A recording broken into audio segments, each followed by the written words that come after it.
Talking about partnering with generative AI, how should our listeners think about this? It's so interesting. We've been taught that being specific and engineering our prompts gets us a better answer. And in a way, it reminds me of what I remember being taught about search when search started. In the 2000s, we started thinking, don't give it too many words because it's not going to know what to do if you give it a whole question.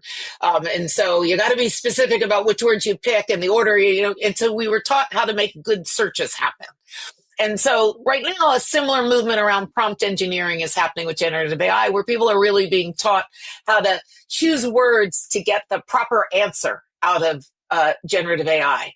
The output, versus the input, it's more of a tennis match. I give you something, you give it back to me. And so I have this expectation, like I did with search, that the quality or caliber of the results will give me what I need and I can move on. What I think is really transformative, if people can think differently about generative AI in this way, they will find that getting into a conversation with generative AI, doing the exact opposite of prompt engineering, which is to use more general terms and to leave the conversation open-ended to actually engage, as opposed to batting something back and forth, but to actually engage and improve and iterate on both sides, learn more than you might have thought if you asked the question so specifically.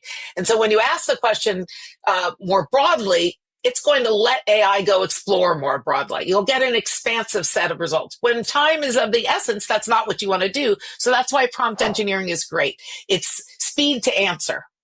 Right? Time to answer. You want that reduced and you want it to be precise and you want it to give you the best answer for the question.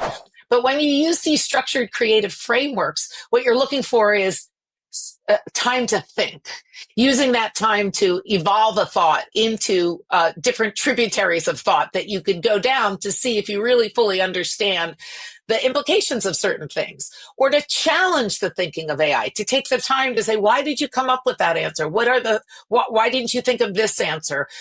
Is this another possibility? And to really make sure that the exploration is expansive and comprehensive, take something more structured like these creative frameworks in the book, because then you're not jumping to the answer in your prompt. A lot of times prompt engineering gives too much of the answer, and that's how you narrow the answer you get back. If you think about asking how to attach something versus how to staple something, you're going to get two different things, right? The specificity is going to get you something that staples, where attaching might get you glued or pinned, right? Or taped.